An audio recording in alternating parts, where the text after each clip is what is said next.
24 Angler. There we go! 13 Angeltage. Never surrender. 4 Gruppen. 3 Zielfische. Yes! Eine Finalrunde an einem unbekannten Ort. Yes! Und ein Pokal. Der YPC Bank 2022 wird präsentiert von Hearty Wise. Feel the difference. Scotty Just Grill Anywhere. Und LMAB. Every great story starts with a cast. Hallo liebe Zuschauer und herzlich willkommen zur 13. Folge des YPC Bank 2022 und damit zum zweiten Angeltag in der Gruppe C. Ton von Ham, belgischer Pro-Staffer der Firma Westin, führt die Tabelle mit einer Fullcard an.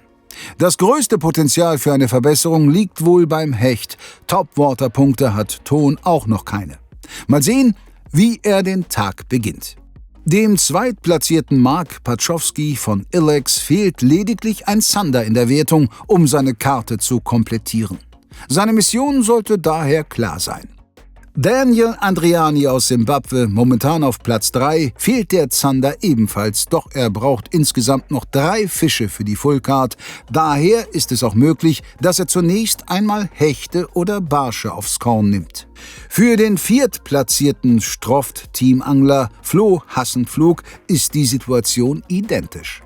3 Fische sollen es noch werden, ein Zander muss unbedingt dabei sein.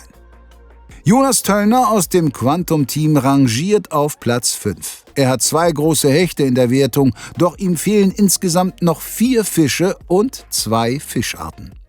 Er wird mit Sicherheit an einem Barsch-Spot, einer Zanderstelle oder an einem Gewässer mit einer Chance auf beide Fischarten beginnen. Christian Wienecke von Savage Gear hatte einen ersten Angeltag, wie ihn alle Angler leider zu gut kennen. Auch wenn es kein Schneidertag im klassischen Sinne war, da er Rapfen und untermaßige Fische fangen konnte, Punkte hat er bisher keine und so kann er den Tag eigentlich so beginnen, wie er möchte. Lasst uns hören, wie die Gefühlslage der Angler vor diesem entscheidenden zweiten Tag ist und für welche Taktik sie sich nun tatsächlich entschieden haben. Guten Morgen Leute, zweiter Tag YPC 2022. Ich bin gekommen, zu wo ich gestartet habe, letztes Jahr, für die das gesehen hat. Letztes Jahr war ich an den Spot, hat gleich geklappt mit Topwater. Leider die Bedingungen sind dieses Jahr etwas anders. Trotzdem sind natürlich viele Fische auf dieser Strecke. Nur mit Topwater ist es etwas schwieriger. Ich würde trotzdem mit Topwater immer starten an den Stellen, wo ich bin. Ich habe gerade tatsächlich was gesehen, die gerade geraubt hat hinter der Kamera, während ich hier rede. Also ein bisschen Aktivität gibt es auch. Und ja, würde einfach hier 3 Stunden probieren auf diese unterschiedlichen Stellen. Ich muss unbedingt 3 Fische fangen heute, unter anderem auch einen Zander und im besten Fall auch einen Topwater. Das würde ich auf jeden Fall alles probieren. It's ein bisschen all or nothing, aber das Wichtigste ist, dass wir ein bisschen Spaß haben. Ja, der erste Tag lief für mich leider nicht so wirklich gut. Alles, was im Training gut geklappt hat, hat diesmal überhaupt nicht geklappt. Dann mich dann noch so ein bisschen verirrt. Tja, es gibt solche Tage, jeder kennt das. Heute hoffe ich, dass das Glück zu mir zurückkehrt und meine Spots richtig liefern. Und das Angelwunder für mich noch gelingt heute. Ich hoffe, ihr drückt mir die Daumen und wünscht euch schon mal viel Spaß mit dieser Folge. Wir sind ein bisschen früher heute am Spot schon, haben jetzt noch ein bisschen Zeit, einen Kaffee zu trinken, uns hier alles anzuschauen, vielleicht einen raubenden Fisch hoffentlich zu sehen. Und sind heute in der Stadt unterwegs und wollen mal gucken, ob wir hier den einen oder anderen Fisch im Schatten verhaften können. Es soll heute richtig warm werden. Ich brauche dringend einen Zander und bin jetzt an den Fluss gefahren, an ein Großgewässer, also einen großen Fluss, und versuche jetzt mein Glück klassisch erstmal mit einem gejickten Gummifisch auf Zander. Ich bin ja am letzten Tag auf der einen Buhne ein bisschen ausgerutscht und habe mir meinen Jigger abgebrochen, deswegen jetzt bewaffnet mit neuer Route, Gummifisch, und ich hoffe hier möglichst schnell meinen Zander zu bekommen. Zander war ein bisschen schwierig für mich die letzten Tage. Wäre schön, wenn ich den, sag ich mal, irgendwie in 2 oder 3 Stunden abhaken könnte, weil dann kann ich noch ein bisschen Topwater gehen, ein bisschen Dickbarsch angeln gehen. Also drückt bitte die Daumen, dass das klappt. I'm starting off with a soft bait. It's called the Ricky the Roach, and the reason is I know I caught the fish here with a Western Swim, but a jerkbait is a bit more risk because it's easier to lose a fish on a jerkbait than on a soft lure where the hooks are coming off. So we start with a soft lure. If it doesn't work, we switch to the Western Swim and we will see what happens. We hope for at least one big pike. So we have a few spots to go today and we need one good upgrade for the pike. And we'll have, if it's needed, we'll have a full day pike fishing. Wir fangen jetzt heute Morgen mit dem Zander an oder versuchen mit dem Zander anzufangen. War in den letzten Tagen halt ein schwerer Fisch. Mir reicht ein kleiner Zander, ein maßiger Zander, dann geht es auch gleich weiter auf den Barschpunkt. Und mal schauen, wie der Tag sich halt verhält, wie der läuft. Ich darf den ersten Wurf machen. Hoffe, dass hier irgendwie irgendwas relativ schnell passiert und ihr mich gleich wiederseht. Alright guys, YPC 2022. Zweiter Tag, YPC. Drück mir die Daumen. Erster Wurf, zweiter Tag, Gruppe C. Let's go. Drückt mir die Daumen, es geht los.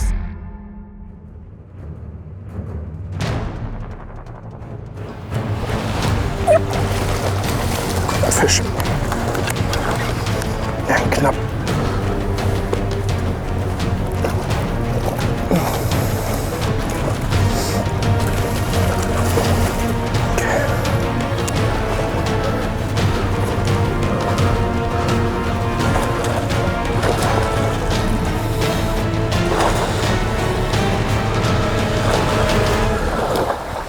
Jawohl! Ja! Da ist der erste Fisch des Tages. Alter Schwede. Oh, yes. Das geht was machen. Oh, die wollte er haben. Am Stinger Rig mit UV-Haken. Schöner Hecht.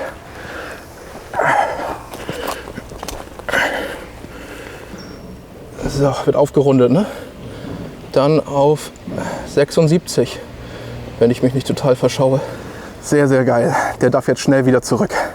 Oh, da geht er schon, will er schon los.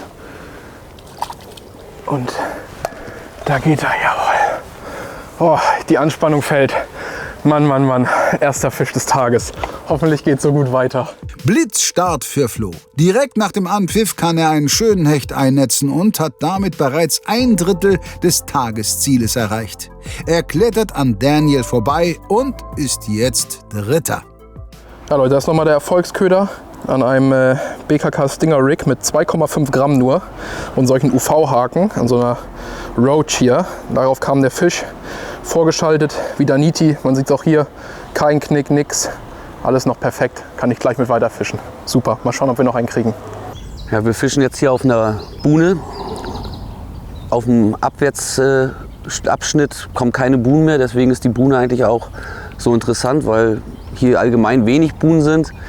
Wir haben hier vor uns so einen Kessel und den jigge ich jetzt ab, also wirklich mit Gummifisch. Ich habe einen kleinen Kuhpaddler drauf. Momentan überfische ich noch ein bisschen fast über Bleit, weil das Training halt ein bisschen mehr Bisse gebracht hat. Ich werde aber auch noch mal wechseln auf ein bisschen leichter, damit ich längere Absingphasen habe.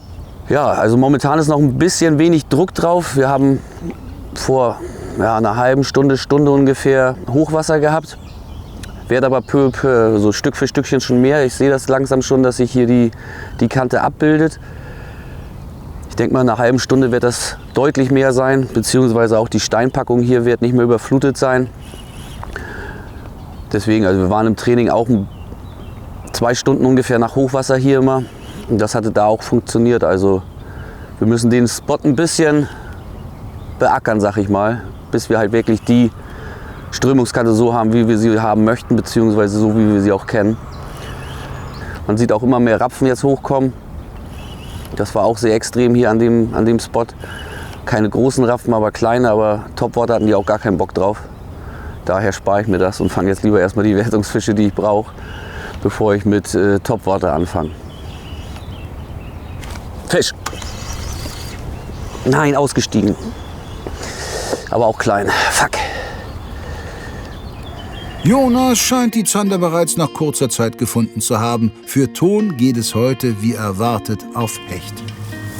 Let's try jerkbait. quickly and then we move to that side. First try a swim and then I'll try a glide bait. We got some things to try. Try a slightly bigger jerkbait. That's the one we caught them on in training. Sometimes it's needed to wake them up with an aggressive bait.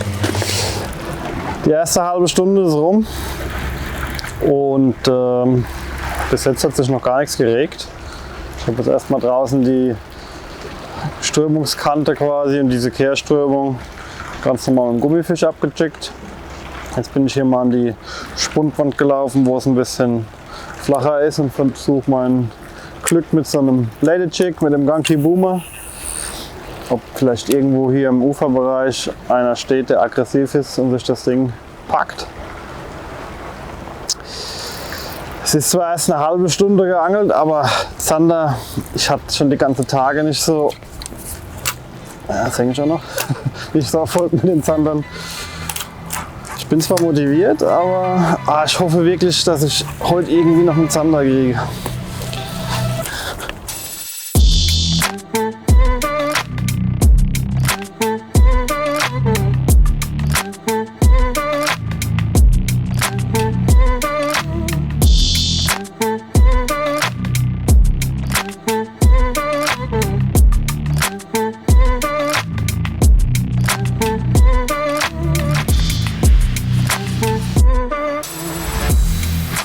Oh, jetzt.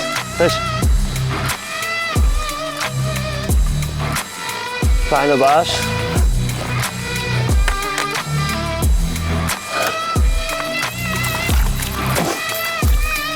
Hat der Maß? Kleine Barsch, Topwater. Ich baue mein Maßband. Das ist sehr knapp, aber könnte Maß haben.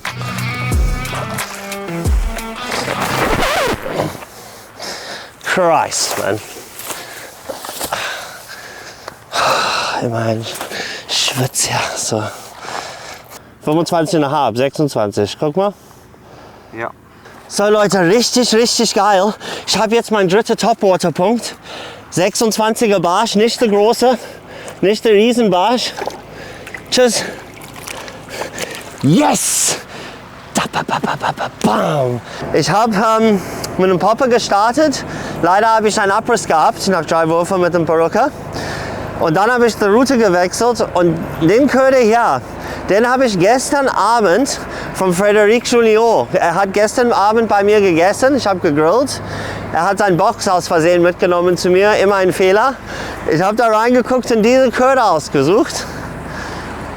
Und dann hat er mir erzählt, den Köder kommt von Mark Pachowski. Er hat die selber ausgeliehen von Mark vor ein paar Tagen, weil er sollte ein Topwater-Ding drehen. Also im Endeffekt danke Fred und auf jeden Fall auch danke Mark. Coole Köder. Ein kleiner Barsch, der Daniel trotzdem sehr glücklich macht.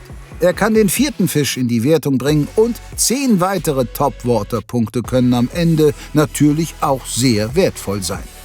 Wird Mark, der als erster Angler überhaupt im YPC Fische auf Topwater fangen konnte, heute nicht nur mit seiner Technik, sondern sogar mit seinen eigenen Ködern geschlagen? Noch ist der Tag lang und Marks Topwater-Route unberührt, denn sein Ziel ist, wie erwähnt, der Zander. Das sieht so gut aus hier. Das gibt's doch überhaupt nicht. Muss da irgendwo ein 45er Zander rumstehen.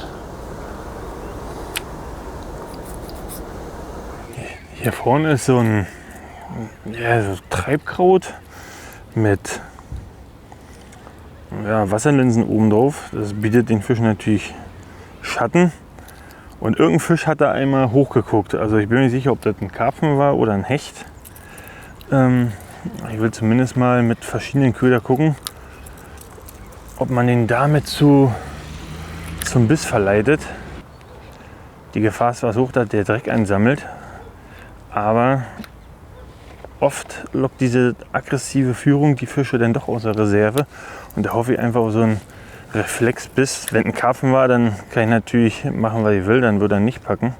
Aber vielleicht, wenn es ein Hecht war, provoziert ihn das vielleicht so sehr, dass er packt. Aber nee, keine Attacke. Es kann auch ein Karpfen gewesen sein, war was Dunkles, ganz schwer zu sagen.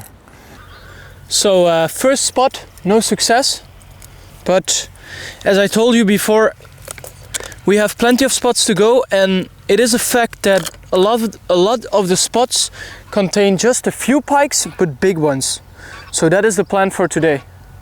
We really want to catch a big pike. So we do a few small spots where we know there are big pikes, and then we leave. So let's go. Fisch. Ah, auch klein. Leider klein, leider klein. Könnte ein Barsch sein, ey. Oder ein kleiner Zander, die schütteln auch so. Kleiner Babyzander. Oh Gott. Ja, ist auch okay. Der war safe, nicht maßig. Also der war 30. Ein Barsch in der Größe wäre völlig in Ordnung. Ja Leute, neuer Spot. Wir versuchen es hier an der Schleuse. Hier ist ein bisschen bewegtes Wasser und hoffen natürlich, dass die Fische deswegen hier aktiv sind. Hier vorne ist auch schon alles voll mit Beutefischen. Eigentlich ist das hier ein klassischer Rapfenspot. Wir werden noch gleich ein bisschen Topwater versuchen. Aber manchmal steht hier auch ein Hecht oder ein Zander. Mal schauen.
So, ich habe jetzt, wow, das war ein Riesending wieder. Das ist vielleicht Rapfen, oder?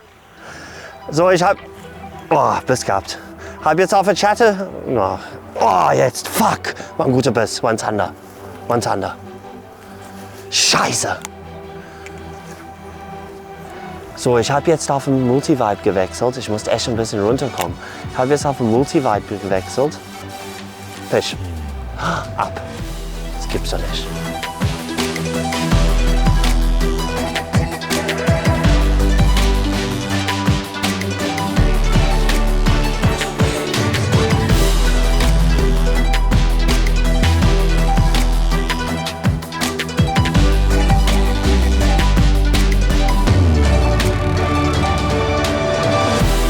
Fisch.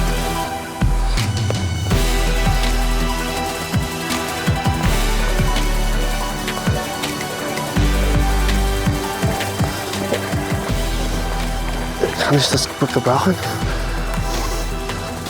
Was ist das? Spike. Yes! Leute, es gibt's nicht. Wieder ein Fisch. Kleiner Hecht, aber er hat auf jeden Fall Maß. Gerade auf Multivibe gewechselt und der erste Hecht, richtig nice. Schau mal, was er hat. Er hat 63,5. Ja. Also 64. Hilft auf jeden Fall. Nur 64er Pikey. Ich denke, er ist der gleiche, die gebissen hat vorhin. Es war genau auf der gleichen Stelle. So, danke, dass du gebissen hast. Yes. Bam.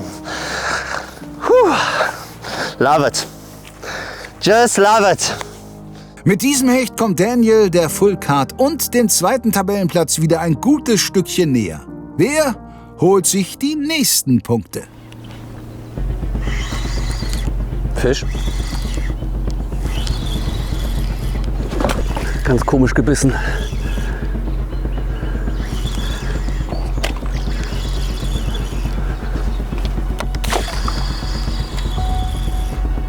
Oh nein, ey.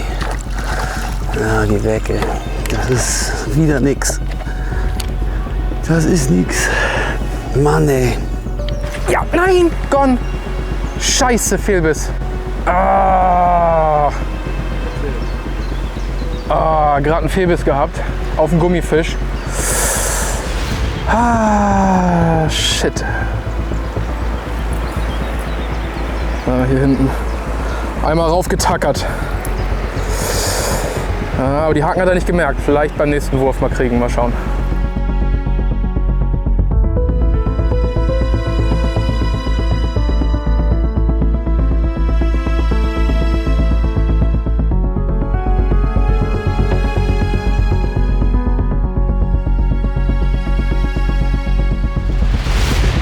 Jetzt.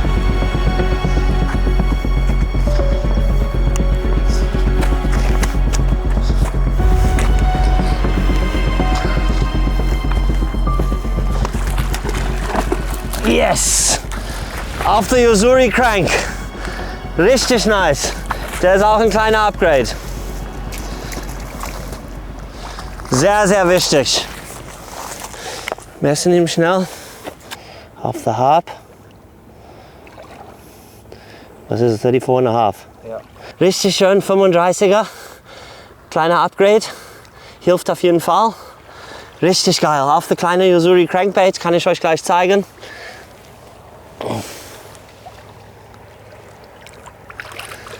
Schau mal, Boy. Yes. Der war cool. Der war sehr wichtig. Das ist die Theta, die Übeltäter. Kleiner Yo-Zuri Crank mit so einem holographisches Design. Bisschen schimmert in der Sonne. Richtig nice. Ja, ich wollte eigentlich direkt abhauen, aber ich denke, nach dem Fisch muss man natürlich noch 5 Minuten oder 10 Minuten bleiben, weil Fische sind noch da und beißen. Nachvollziehbare Entscheidung. Ein weiteres kleines Upgrade würde Daniel gut zu Gesicht stehen, denn momentan liegt er nur noch 4 Punkte hinter Marc. Christian hat derweil andere Sorgen. Jetzt habe ich mir auch noch einen Hänger geholt gerade. Das ist natürlich super ärgerlich, vor allem wenn man dann gerade ein bisschen im Stress ist, wenn man Fisch fangen möchte. Mein Staferfach habe ich schon auf Spule mit Knotenlosverbinder. Einfach nur einen Loop legen, drüber machen, 1, 2, 3, 4, 5 Mal rumlegen, abrollen und schon bin ich wieder startklar. Muss jetzt nicht lange noch einen Knoten machen. Das wäre jetzt das Schlimmste. Und wenn dann sowieso schon so ein bisschen sich ärgert, und dann möchte man nicht noch Zeit verschwenden mit einem Knoten. So, naja, aber wie ihr seht, das ging super schnell. Und jetzt kann es weitergehen. Ich werde mal diese Farbe jetzt ranmachen. Und mal gucken, ob ich dann endlich mein Hecht hier bekomme. Dann werden wir jetzt das Zanderangeln erstmal einstellen. Also hier waren jetzt nur kleine Fische. Also ein paar Kontakte waren ja, aber da war nicht ein ordentlicher Biss bei. Wir wollen jetzt mal ein Stück weiter fahren. Gucken wir mal, ob wir einen Barsch jetzt erstmal fangen können. Gegebenenfalls kommen wir hier nochmal wieder zurück. Muss man immer schauen, die Buhne ist hier auch oft von Ansitzanglern belegt. Aber wir müssen jetzt irgendwie gucken, dass wir einen Fisch fangen, sonst wird das nicht mehr spannend. Wir haben uns jetzt entschieden, einen Spotwechsel zu machen. Wir werden ein anderes Spot jetzt in der Nähe hier abfischen. Sind gut eigentlich gut in der Zeit, sage ich mal. Ich wollte spätestens um 12 oder ja um 11 losfahren. dass ich spätestens um 12 bei der Zanderstelle bin. Ich ziehe mich auch ein bisschen hier aus. So. So angeln sagen Afrikaner gerne. Jetzt kann eigentlich kaum was schief gehen. Kaum. Wohlgemerkt. Wir sind jetzt von der Spundwand weg. Da war jetzt über eine Stunde keine Reaktion, gar nichts. Deswegen fische ich jetzt noch ein paar Buden und hoffe, vielleicht hier irgendwie noch auf den Fisch zu treffen. Ich werde auf jeden Fall ein paar Würfe draußen im Tiefen machen und dann die flache Seite mit einem Balletted Jig oder vielleicht auch mit einem Crankbait abfischen. Weil ich glaube und auch gehört habe, dass die besseren Fische eher im Moment flach im Kraut stehen. Also es wird jetzt so ein bisschen Budenhopping und ich hoffe wirklich, dass da gleich was passiert. Während Marc nun also an einem neuen Spot dem fehlenden Zander hinterherjagt, hat Flo nicht nur den Angelplatz, sondern auch den Zielfisch gewechselt. So Leute, jetzt schauen wir mal, ob wir hier unter der Brücke einen Zander fangen können. Ja, nein! Ah, shit! Ah, fuck, da war schon der erste Fisch. Großer Barsch. Scheiße. Ah. Puh. Nur den Köder runtergelassen und sofort drauf geknallt. Ein großer Barsch. Ah, Mist.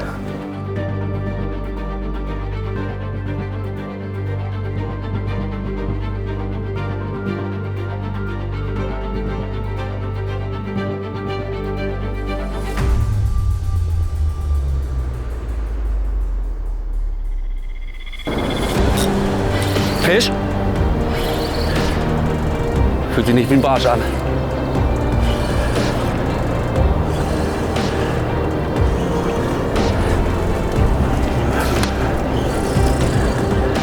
Aber auch wenn kein Barsch, kein großer Zander denn.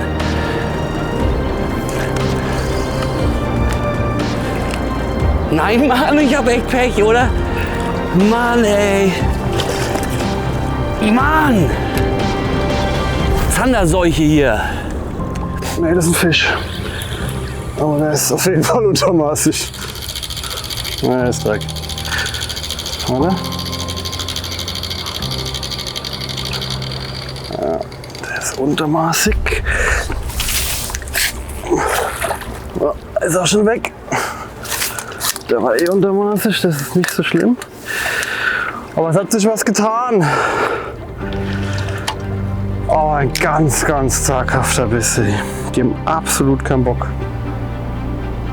Ja, nein! Nein, da war der Biss. Scheiße, da war der Biss. Oh, der hängt nicht. Oh, fuck. Der war so wichtig, der Fisch. Oh, Leute, das gibt's doch nicht. Wir fischen schon extra hier mit 3,5 Gramm Köpfen, damit die den wirklich perfekt wegsaugen können. Und dann bleibt der nicht hängen. Ah, was ein Ärgernis. Oh, I knew it. Big pike. I knew it was a pike. And a big one. That's a meter pike, buddy. I knew it was a big one. I knew it because I lost it in training. I knew it! Woo! You saw? The aggressive style paid off. Oh, I saw a small swirl behind the swim. So the next cast, I did a special technique. I will show you later. But first, we gotta get this pike out. Oh, what a strike! Oh, I'm so... We did the first spot and I know these are spots, they don't contain much fish. But the fish are all big, all of them. It's not a meter. I was a little excited, but might be 85, 90. Let's get the measure board up here. I don't want to put it in the grass, so there we go.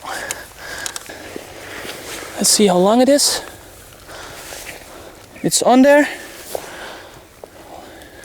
Put it a bit further. Like this? Yeah. 93? Yep. Alright guys, what an adventure. I knew these places contain not many pike but big ones, and we have one. It followed the Western Swim at first, and then I did a different retrieve, which I will show you in a few minutes. So we put it back. 93 centimeter pike.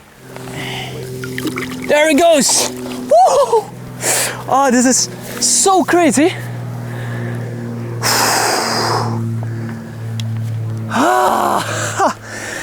Shit, man. What a strike. What a strike. Now I think we have a good card. Während sich Jonas, Marc und Flo mit untermaßigen Fischen und Fehlbissen herumärgern, holt sich Tabellenführer Ton einen großen Hecht und damit ein super Upgrade. Er liegt nun bei fast 500 Punkten und erklärt uns, wie er den Hecht überlisten konnte. Alright guys, so we just had an incredible pike, 93 centimeters, which improves our card a lot, so I'm really confident now. We will try later on to catch one more, but first a little bit of explanation about this special lure. It's a Western Swim, 12 centimeter in a suspending version because it's quite shallow here. And you have many ways to retrieve it. So you can do a normal stop and go, you can like twitch it slightly, you can work it with the reel only. You can also do something that not many people know, to work it with the rod itself. What you do is, of course, you just cast the bait, you let it sink a little bit, and then you work it really aggressive with the rod from right to left, and then you let it hang completely still. And then it makes a really aggressive action. It goes really aggressive left, right, and then the pike see an opportunity to take it. So they don't think a lot. That's what I think it's is making this technique so good. Okay. Not really good. No, we do it in the clear water later on. Yeah. Is that possible? Yeah, sure. Because we are going to clear water now. Okay. Yeah. We catch pike there first and then we do it. I told you, it's so crazy about this place. It's so crazy. We never caught a small pike here. Now I can say it. I promised I would only tell it after we caught one, because otherwise I'm quite sure we would catch a 45 or something, just because they're filming. But it's crazy. These waters, they contain like 1 or 2 pikes and all big ones. So kind of destroyer pikes. They eat the small pikes, I think, because we never had a small pike in training. The smallest one was 85 and the biggest one was 1.3 meters. And only like, this is a big place and only one big pike. Well, it's really special about this place.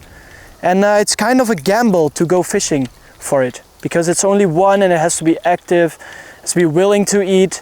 But it worked out. So we will switch to a spot now where there is a bit more pike, also a bit smaller pikes and one big one. So we will see. Tja, ich komme mir langsam vor wie im falschen Film, wortwörtlich. Also gestern hier ohne Haken gefischt, mehrere Attacken. Teilweise haben die Gummis so lange im Maul gehalten, dass ich sogar anschlagen musste, um meinen Gummi wieder zu kriegen, weil ich dachte, die schlucken den gleich runter. Und heute kriege ich nicht mehr einen ordentlichen Biss, egal auf welche Köder. Also das ist sehr, sehr, sehr komisch. Also da verstehe ich gerade die Welt nicht mehr. Aber gut, es ist jetzt so.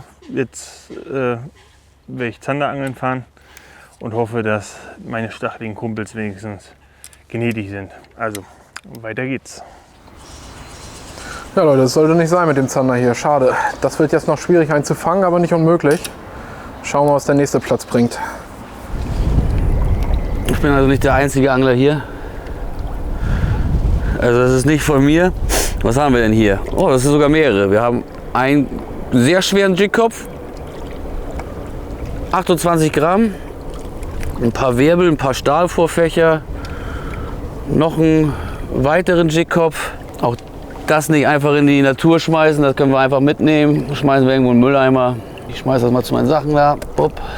Liegt schon ein paar Tage länger hier, würde ich sagen. Alright, different spot. We do few casts. Let's go.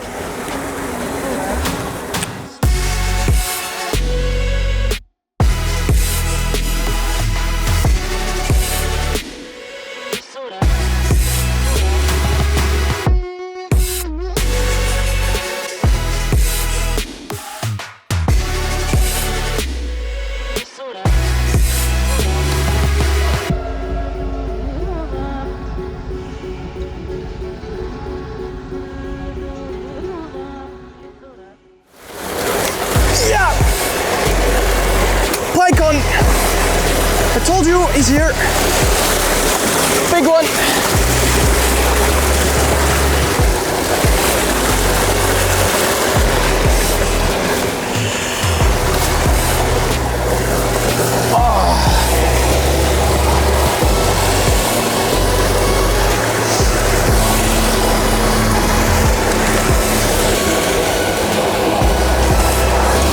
Woo!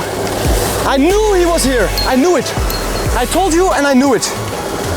It took a few casts, but we have him. Now we go topwater fishing. That's an 80 plus. We did it! All right guys, a big pike, 88 centimeters, that's what we came for. Took on Ricky the Roach. It was quite a hard take. He took the lure really hard in front of our feet. But we will release him quickly. I'll get him in the net and we release him. There he goes, the monster. What a pike, again. So now we go topwater fishing. The plan is working. The plan is working. All the training is paying off. This is Ricky the Roach in a 14 centimeter size. So I rig it on a shallow screw. So as you can see, this is some kind of special screw that you screw in the belly of the soft bait, which makes it more stable, and because of the resistance, it will sink really slowly. When you have it in front, the lure will turn and it will sink quite fast. But with a weight here, it will sink much easier and it runs better. So I like that for shallow rigging. Then a shallow screw in here and just one treble hook on a stinger. I don't like to use two trebles on a 14 centimeter size bait. I don't think that's good for the pike, so I just keep it on one steady and good treble from Westin, of course. Really good, you should try it. And now we quit pike fishing. We have a 93 and an 88. I think that's good. Das kann man wohl sagen. Der nächste Superhecht für Ton. Er schmeißt einen 37er Barsch aus der Wertung, knackt die 500 Punkte und kann langsam aber sicher für die nächste Runde planen, sofern er dann noch am Leben sein sollte. We have to be quick, guys. I'm dying. Look. No, just kidding. When you're pike fishing, there's no way you can escape these wounds. Even the real professionals, when they do like the chin grip, it's not possible to, when they shake, it's not possible to avoid this kind of injuries. So bring some medication with you to like make it a bit clean, the wound, and then you're fine to go.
jetzt hier an meiner Zanderstelle.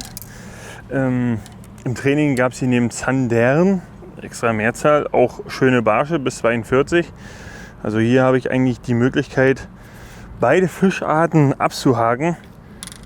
Eigentlich. Aber Training ist halt nicht Wettkampf. Das ist leider einfach so. Ja, ich muss jetzt unbedingt einen Fisch fangen, damit ich irgendwie mal einen Anschluss kriege. Das wäre schon schön. Im Training habe ich mit dem Gobster sehr gut gefangen. Das ist ein neuer Chat von uns, der eine Grundel imitiert. Also der hat ein wirklich sehr, sehr breites Profil, so wie eine Grundel halt auch, und ist extrem beweglich. Also der macht super viel Action im Wasser, ist schön haltbar und der hat beide Fischarten gebracht, genau in dieser Größe. Und das ist das, was ich jetzt brauche. Schauen wir mal, ob es im Wettkampf jetzt auch endlich gelingt. Ja Leute, wir versuchen hier in der Stadt den einen oder anderen Barsch bzw. Hecht zu fangen. Und jetzt probieren. Unser Ziel war eigentlich eine Fullcard zu kriegen mit etwas kleineren Fischen. Hauptsache Fisch erstmal. Es war momentan echt schwierig, hier welche ans Band zu kriegen. Das klappt jetzt noch nicht so ganz. Nächsten Spot haben wir ein bisschen Seerosen. Da hoffe ich tatsächlich, dass es dann besser wird. Hier sind ein paar kleine Barsche eben auch wieder. Aber das ist nichts, was wir gebrauchen können für die Wertung. Also wir sind jetzt etwas mehr als eine Stunde unterwegs zum nächsten Spot. Ja, leider ist es so, ich wechsle komplett den Fluss und ich spekuliere auf den Wal. Eigentlich ein ziemlich bekannter Fluss für Zander. Ich habe da mehrere Spots. Ich weiß nicht, wie viel Sinn es macht, sage ich mal, zu viel zu fahren zwischen den Spots. Natürlich, wenn es ganz lange auf einen Spot gar nicht funktioniert, dann würde ich wechseln. Aber alleine an der ersten Spot, wo ich hinfahre, gibt es 2, 3 unterschiedliche, sage ich mal, Stellen, wo man stehen kann. Und ja, also die Situation ist ganz klar. Ich gehe natürlich komplett davon aus, dass mehrere in der Gruppe wird ihre Karte voll machen. Und deswegen bleibt mir nichts übrig, als wirklich jetzt voll auf Zander zu versuchen. Und ich habe euch vorhin gesagt, es war schwierig für mich, Zander jetzt im Training. Es gibt natürlich welche da, habe auch welche gesehen, aber es war nicht einfach. Ich würde ungefähr 5,5 Stunden haben, wenn wir am Spot ankommen. Also schon, ich sag mal, wenn man eine Stunde 15 Minuten abzieht, eigentlich der erste Teil habe ich schnell und gut hingekriegt. Aber jetzt wird alles drauf ankommen, wie ich am Ende diese Zander-Aufgabe bewältigen oder halt nicht.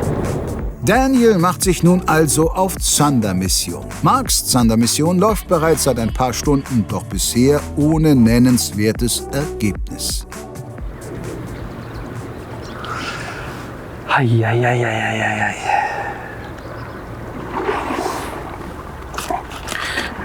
Meine 12 Gramm sind hier ein bisschen leicht. Dann gehe ich mal auf 15. Vielleicht sogar gleich auf 18 Gramm hoch.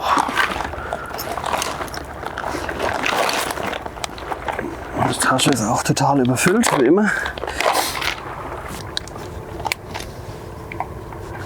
Noch ordentlich Booster drauf wieder. Viel hilft viel.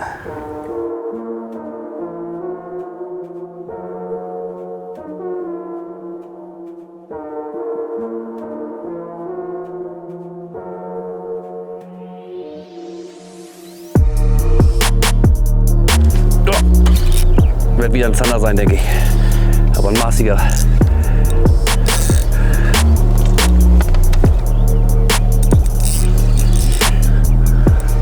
Ja, Zander. Alter, nein! Mann!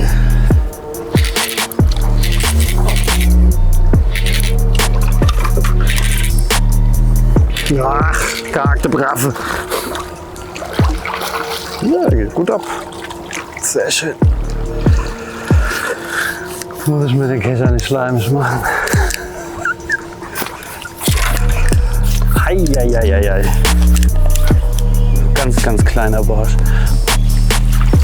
Oh Gott, ey, so einen habe ich hier nicht einmal gefangen.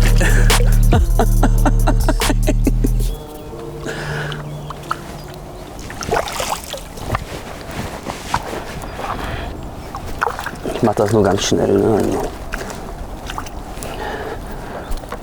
vor lauter Netz kein Fisch drin. Nee. 19. Okay, ja? Ja, entschneidert.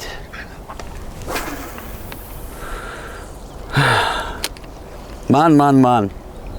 Ich habe zuerst gedacht, hä, was ist das denn jetzt?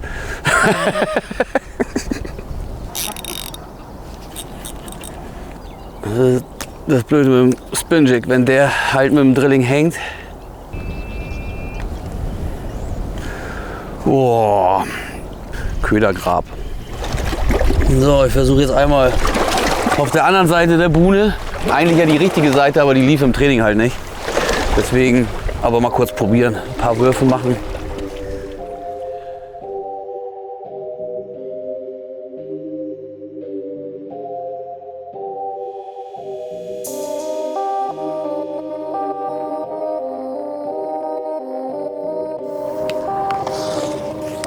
So, jetzt geht's los mit dem Zanderangel. So, ich starte erstmal mit einem Bleak-Shad in 9 cm. Farbe Roach. Auf der zweiten Route habe ich die Curvy in 11 cm montiert. Green Pumpkin Chartreuse, eine meiner Lieblingsfarben. Und ich würde ein bisschen durchwechseln zwischen die beiden. Es ist eine riesen Strömung da. Also der fährt jetzt ja ein Ding vorbei, es zieht das ganze Wasser mit rein. Das ist wirklich ein sehr, sehr, sehr langes Boot.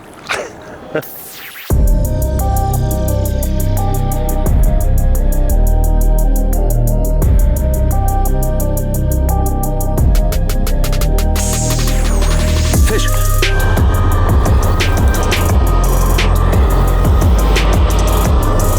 Leider wieder nicht groß.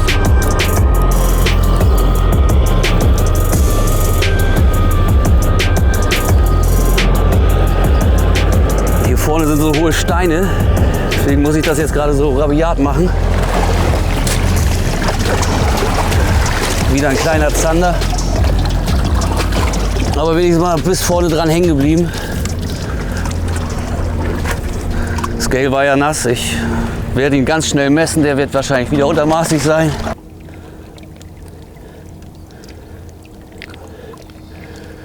Okay, zurück. Sind doch schnell weg. Ja, wir haben auf der Seite, hatte ich ja eben schon gesagt, eigentlich nie einen Kontakt gehabt. Der kam jetzt auch super weit draußen. Also hier vorne ist es wieder ganz, ganz gefährlich. Die Steinpackung geht ganz weit rein. Ja, ist okay jetzt, aber jetzt brauchen wir trotzdem noch am besten 2 Barsche. 2 gute also 2 Barsche, die eher so die Größe haben wie der Zander am besten. Jonas nimmt diesen gerademaßigen Zander etwas unterkühlt zur Kenntnis. Er kann natürlich nicht wissen, dass das Zanderangeln für die Konkurrenz ebenfalls extrem schwierig ist und dieser 42er erst der zweite zählbare Zander der Gruppe ist. Kann Marc direkt nachlegen? Ui, was eine Fritte.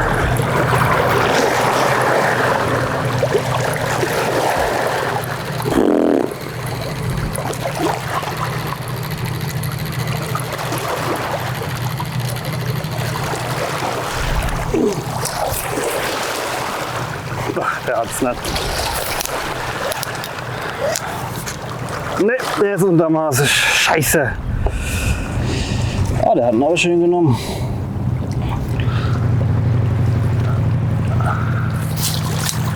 Auf Wiedersehen.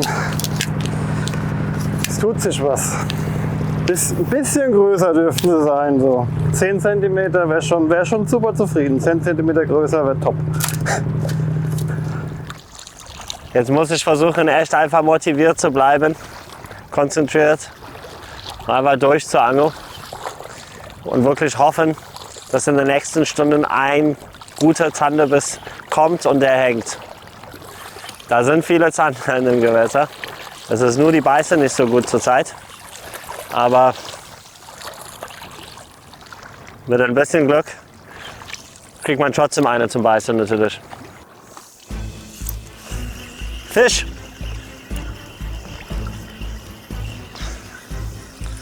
Ah, ist klein.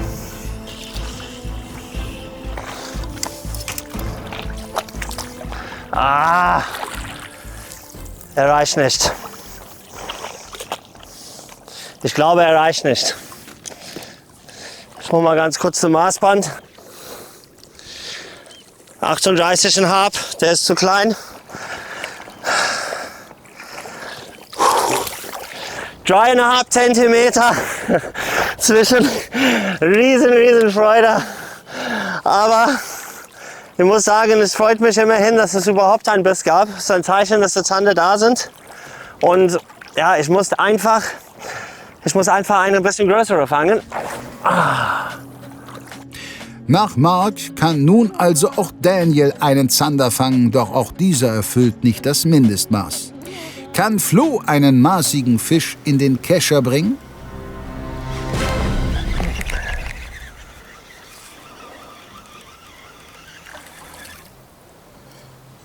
Scheiße, Fehlbiss. Ah, Mist. Den hat er gut erwischt. Ah, das ist kein Fisch, das ist Holz. Was ist das denn? Ah, eine Bratpfanne. Schon mal jemand eine Bratpfanne im YPC gefangen? Können wir uns gleich den Fisch zubereiten, den wir hoffentlich hier noch fangen werden. Fehlbisse, Aussteiger, untermaßige Fische, fremde Montagen und nun noch eine Bratpfanne. Die erste Tageshälfte bestand für die Angler bei weitem nicht nur aus Erfolgsmomenten. Doch hinter Ton, den nur noch ein Wunder vom Einzug in die nächste Runde abhalten sollte, bleibt der Kampf um die weiteren Qualifikationsränge verdammt spannend. Mark und Daniel fehlt je ein Zander zur Fullcard. Flo benötigt 2 Fische, darunter einen Zander. Jonas hat den wertvollen Zander bereits gefangen, braucht dafür aber noch 3 Fische inklusive eines Barsches. Für Christian geht die Pechsträhne weiter. Welche 3 Angler es in die nächste Runde schaffen, seht ihr am kommenden Sonntag ab 18 Uhr. Bis dahin freuen wir uns über Likes, Kommentare und Support-Einkäufe. Ciao!